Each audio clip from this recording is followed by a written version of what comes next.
नमस्कार सभी साथियों को स्वागत करता हूं सभी का इस यूट्यूब चैनल पर जिसका नाम है स्टडी विद पीएन लोधा। साथियों, आज हम आपके लिए शिक्षण विधियों का पेपर नंबर 24 लेकर आए हैं, जो कि रीट पात्रता परीक्षा 2022 और उसके बाद में जो थर्ड ग्रेड का मुख्य पेपर होगा उसके लिए, साथ ही फर्स्ट ग्रेड और सेकंड ग्रेड के लिए भी बेहद ही उपयोगी है। बहुत ही शानदार प्रश्न आपको इस वीडियो में देखने को मिलने वाले हैं। टारगेट 25 में से 20 प्रश्न सही करने का है। क्वालिटी वाले प्रश्न देखना चाहते हो तो वीडियो को पूरा देख करके जाइएगा और अपना जो मत है, दृष्टिकोण है, आपका जो सुझाव है साथियों, वो वीडियो के नीचे कमेंट बॉक्स में हमें ज़रूर बता कर जाइएगा। शिक्षण विधियों के पूरे 100 टेस्ट यहाँ पर मैं आपको करवा रहा हूँ निःशुल्क ही।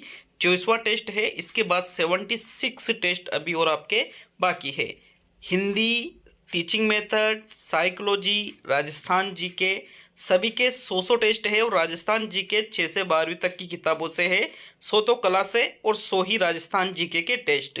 200 मतलब टोटल यहाँ पर क्लासेज आपको मिलेगी, टेस्ट और डिटेल क्लासेज के सहित। ठीक है, तो चलिए वीडियो को शुरू करते हैं। एक एक प्रश्न को देखते हुए हम शिक्षण विधियों के पेपर नंबर 24 को हल करने वाले हैं। वीडियो अच्छा लगे तो लाइक शेयर जरूर करिएगा और चैनल पर नए हो तो चैनल को सब्सक्राइब करके बेल आइकन ऑन करिएगा साथियों, हर वीडियो आप तक पहुंच जाएगा। तो चलिए देखते हैं पहला प्रश्न। आपके प्रश्न नंबर 1 है, बेसिक शिक्षा पद्धति के जनक है Augustus Friedrich Froebel, John dewy, W.H. किलपेट्रिक और महात्मा गांधी। यहाँ पर देखिए बेसिक शिक्षा की बात की जा रही है। फ्रोबेल के द्वारा किंडरगार्टन दी गई है, किलपेट्रिक के द्वारा परियोजना विधि दी गई है और ये जो बेसिक शिक्षा दी गई है साथियों, ये महात्मा गांधी के द्वारा दी गई है, जिसमें जीवन उपयोगी शिक्षा प्रदान की जाती है। चौथा विकल्प आपके पहले प्रश्न में सही है। नेक्स्ट बढ़ते हैं प्रश्न संख्या 2 की ओर। आपके प्रश्न संख्या 2 है, सभी अध्यापक निम्न में से किस विधि का उपयोग सफलतापूर्वक नहीं कर सकते हैं? केवल कुछ अध्यापक ही इस विधि का प्रयोग सफलतापूर्वक कर सकते हैं। तो आपको उस विधि का नाम बताना है इस प्रश्न में।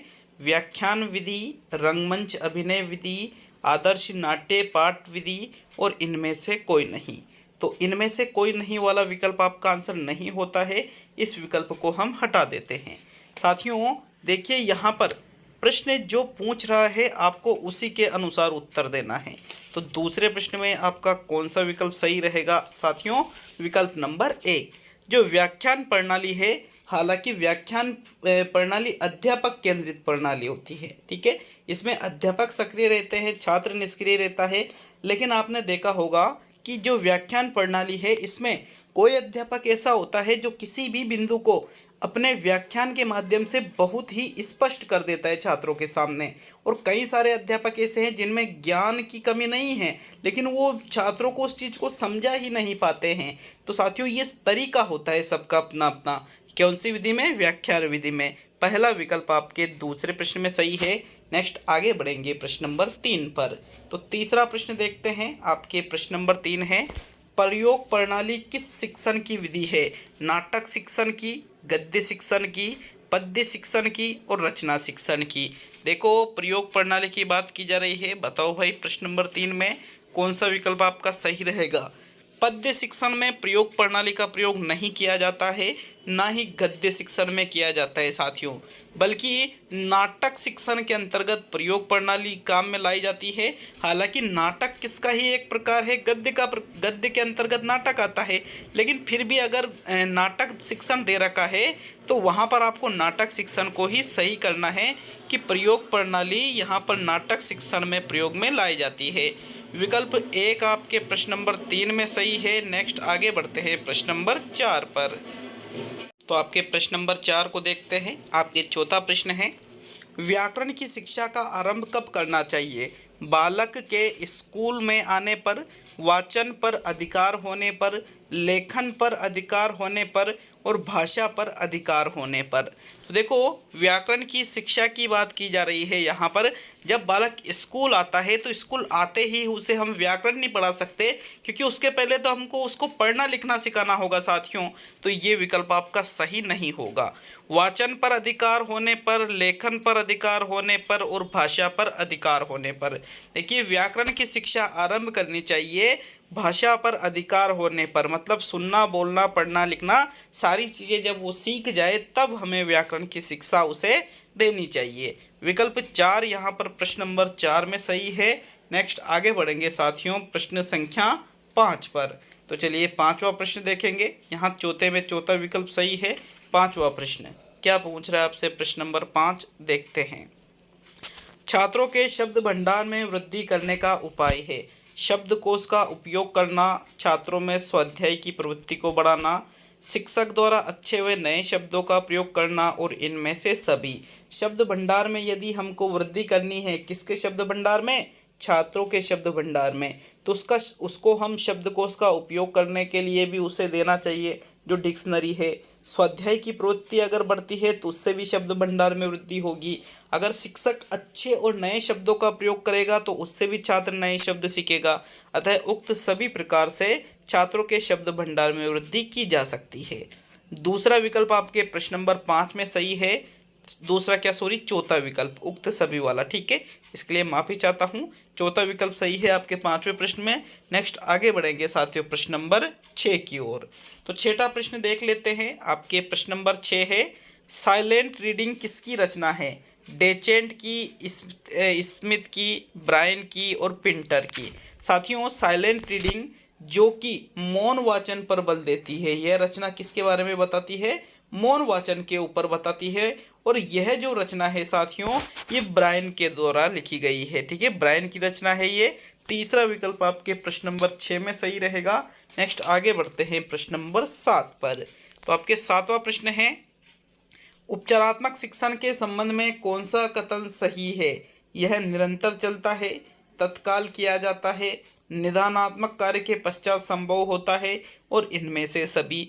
देखो उपचारात्मक शिक्षण में क्या होता है, छात्र की जो कमजोरियां हैं उनको दूर करने का कार्य करते हैं और उपचार के पहले हम करते हैं निदान, तो निदान कार्य के पश्चात संभव होता है। तत्काल किया जाता है, जब भी दूर करना हो तुरंत कर दिया जाता है। साथियों निरंतर चलता रहता है, लगातार चलने वाली प्रक्रिया है। अतः 7वें प्रश्न में आपके चौथा विकल्प जो है उपरोक्त सभी, यही आपका सही उत्तर होगा।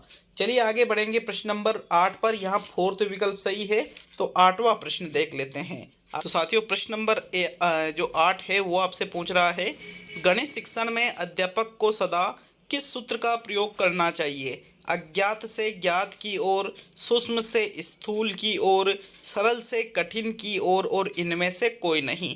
तो देखो कोई नहीं को तो हम हटा देते हैं, अज्ञात से ज्ञात की ओर नहीं होता है साथियों, ज्ञात से अज्ञात की ओर होना चाहिए। सूक्ष्म या सरल से कठिन, तो यहाँ पर इसका जो सही उत्तर है 8वें प्रश्न का, गणित शिक्षण हो या अन्य कोई शिक्षण हो उसमें अध्यापक को सरल से कठिन की ओर सूत्र का प्रयोग करना चाहिए।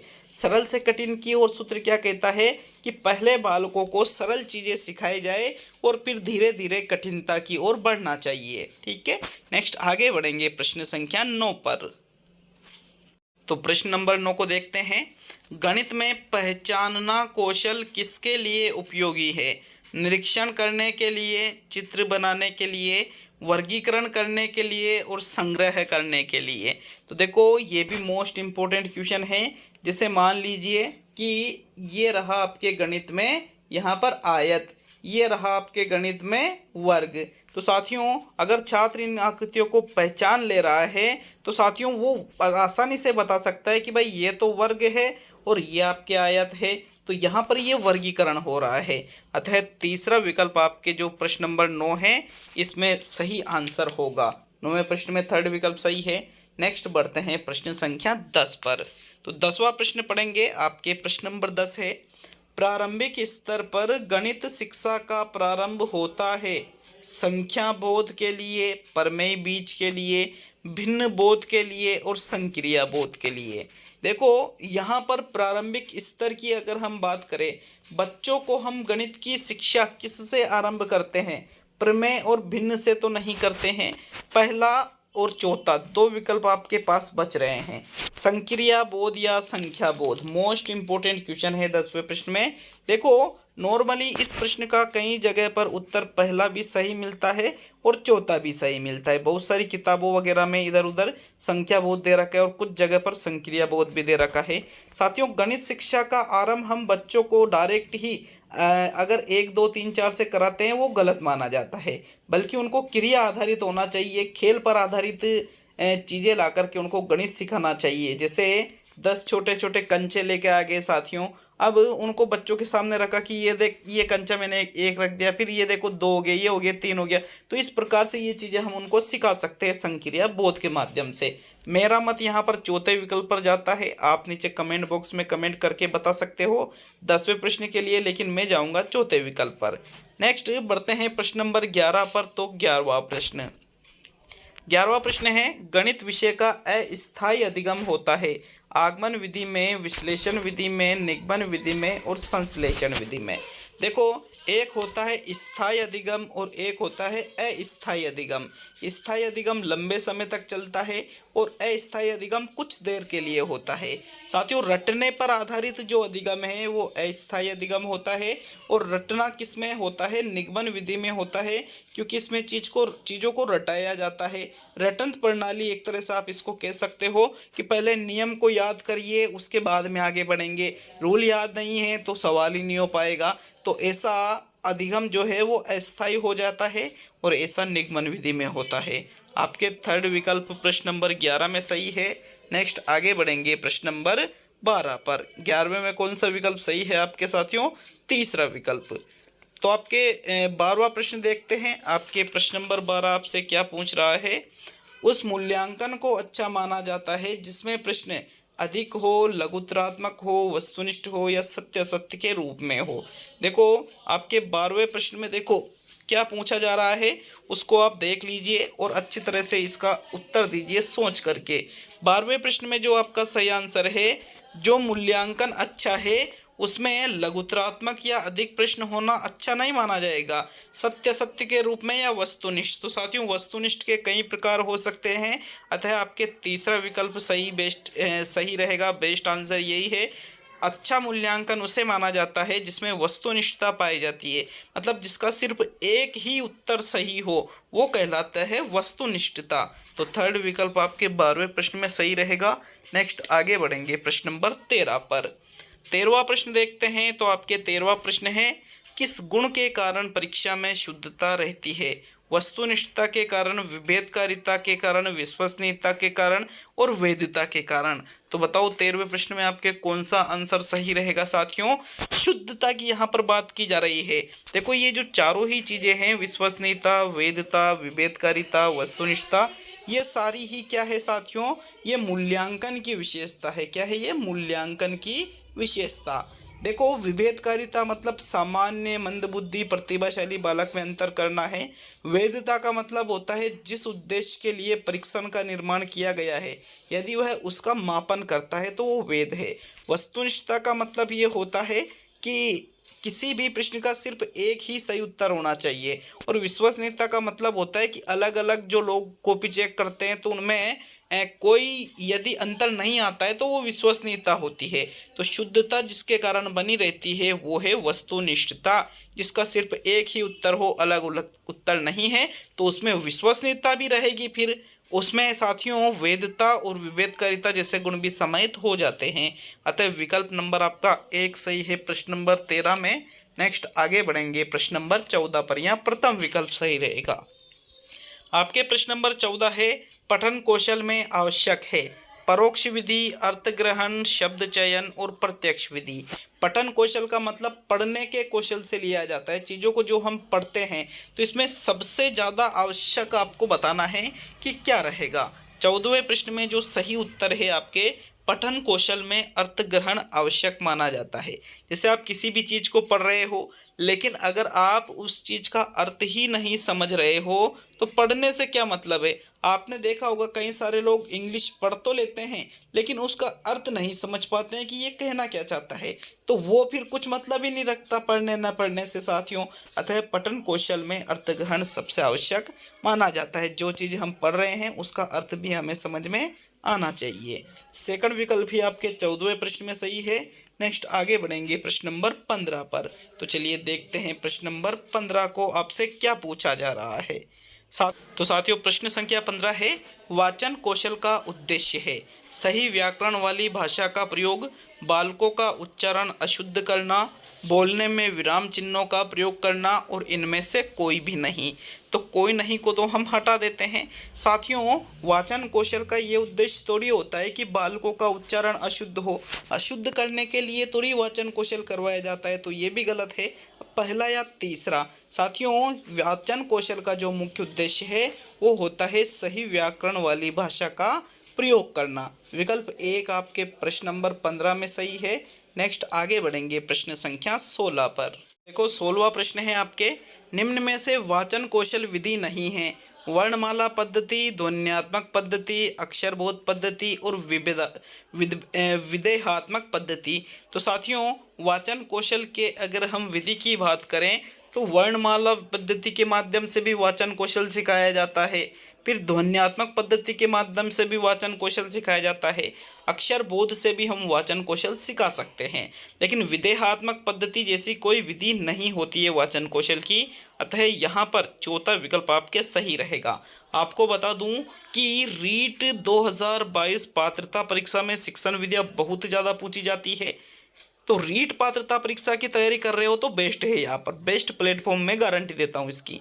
यदि थर्ड ग्रेड की तैयारी कर रहे हो, लेवल 1 से हो, साथियों 40 प्रश्न शिक्षण विधियों के लेवल 1 में आते हैं। तो इसमें भी आप निश्चित रूप से शिक्षण विधियों की टेस्ट सीरीज लगातार ज्वाइन करिए आप, क्योंकि पात्रता और मेन दोनों की तैयारी हो रही है। सेकंड ग्रेड, फर्स्ट ग्रेड या फिर सेकंड लेवल की अगर हम बात करें तो साइकोलॉजी में बहुत ज़्यादा शिक्षण विधियाँ पूछी जाती है। 40 प्रश्न यहाँ पर आपके साइकोलॉजी के होते हैं साथियों, लेवल सेकंड में, थर्ड ग्रेड में। सेकंड ग्रेड में 20 प्रश्न होते हैं 40 नंबर के, और फर्स्ट ग्रेड में लगभग 30 प्रश्न होते हैं।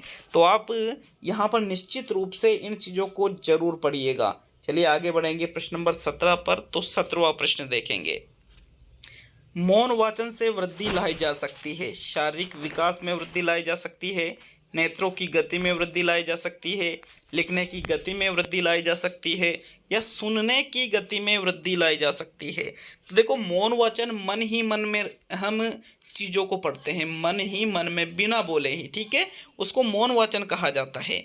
उससे लिखना तो बिल्कुल भी नहीं हो रहा है, तो लिखने की गति में तो हम वृद्धि नहीं ला सकते। सुनना भी नहीं हो रहा है तो सुनने की गति में भी वृद्धि नहीं ला सकते। मौन वाचन से शारीरिक विकास तो बढ़ता ही नहीं है। तो नेत्रों की गति से, क्योंकि हम देखते तो हैं पढ़ते टाइम पे, तो अतः नेत्रों की गति में हम वृद्धि मौन वाचन से ला सकते हैं। सेकंड विकल्प आपके 17वें प्रश्न में सही है। नेक्स्ट आगे बढ़ेंगे साथियों प्रश्न नंबर 18 पर। 18वां प्रश्न देख लेते हैं। आपके प्रश्न नंबर 18 है, उच्चारण दोष का यह कारण नहीं है। शीघ्र प्रयत्न, प्रयत्न लाघव, साहित्य का ज्ञान न होना और शुद्ध उच्चारण का ज्ञान न होना। तो देखो, उच्चारण दोष किसके कारण नहीं होता है, आपको 18वें प्रश्न में ये बताना है। साथियों, शीघ्र प्रयत्न, जल्दी जल्दी बोलने के कारण भी उच्चारण दोष आ जाता है। प्रयत्न लाघव के कारण भी उच्चारण दोष आ जाता है। शुद्ध उच्चारण का ज्ञान न होना, अगर शुद्ध उच्चारण का ज्ञान नहीं है तो भी उच्चारण दोष आ जाता है। और साहित्य का ज्ञान न होना, साथियों साहित्य का ज्ञान और उच्चारण में बहुत ही कम संबंध है, अतः यहाँ पर ये उच्चारण दोष का कारण नहीं माना जाएगा। थर्ड विकल्प आपके प्रश्न नंबर 18 में सही रहेगा। नेक्स्ट आगे बढ़ेंगे साथियों प्रश्न नंबर 19 पर। तो चलिए 19वां प्रश्न देखते हैं। आपके प्रश्न नंबर 19, इस वाचन में पढ़ा गया अंश अधिक समय तक याद रहता है। द्रुत वाचन, द्रुत लिखा था, मौन वाचन, सस्वर वाचन और अनुकरण वाचन। आप कहोगे कि दूध वाचन ये क्या लिख दिया, तो ये टाइपिंग मिस्टेक है, इसके लिए हम आपसे क्षमा चाहते हैं। देखो, जिस वाचन में हम जो चीज़ें पढ़ते हैं यदि उसका अंश अधिक समय तक याद रखना है तो सस्वर वाचन में चीज़ें बहुत कम याद रह पाती है साथियों।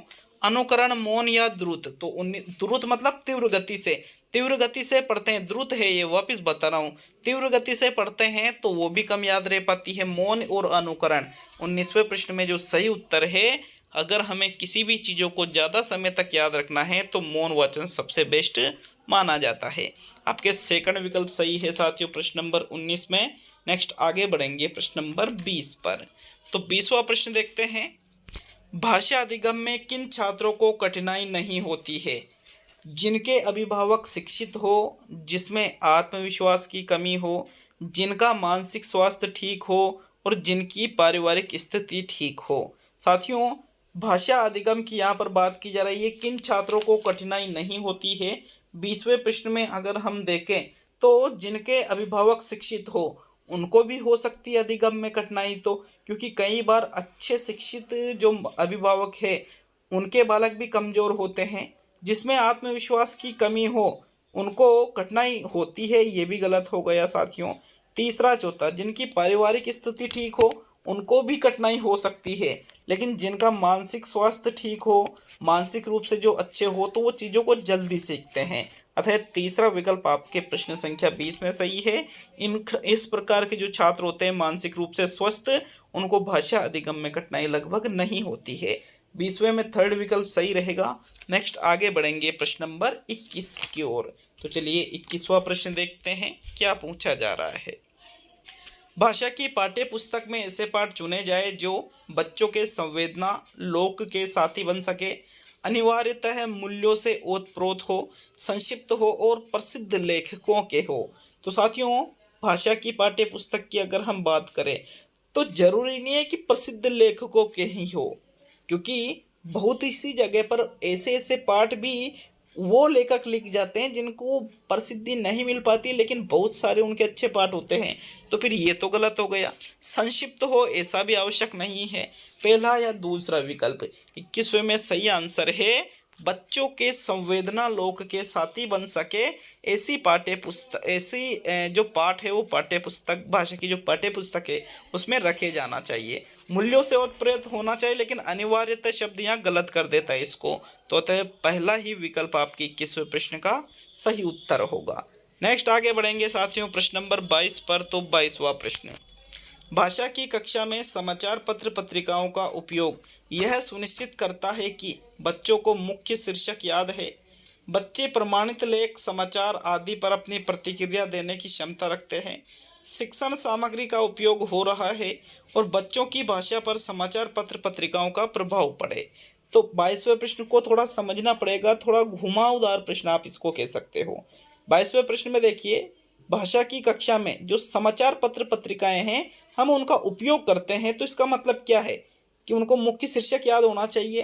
भाई समाचार पत्र पत्रिकाओं को अगर हम उपयोग कर रहे हैं तो मुख्य शीर्षक याद रखना इतना इम्पोर्टेंट नहीं है साथियों, बल्कि जो बच्चे हैं वो प्रमाणित लेख, समाचार आदि पर अपनी प्रतिक्रिया देने की क्षमता रखते हैं, तो ही हम ये कह सकते हैं कि हाँ भाई समाचार पत्र पत्रिकाओं का उपयोग हो रहा है वास्तव में। दूसरा विकल्प आपके 22वें प्रश्न में सही है साथियों। नेक्स्ट आगे बढ़ेंगे प्रश्न नंबर 23 पर। 23वां प्रश्न देख लेते हैं। आपके प्रश्न नंबर 23 है, शिक्षण मशीन किन सिद्धांतों पर आधारित है? अभिकर्मित अनुदेशन के सिद्धांतों पर आधारित है, सूक्ष्म शिक्षण के सिद्धांतों पर आधारित है, उपरोक्त दोनों पर आधारित है और इनमें से कोई भी नहीं।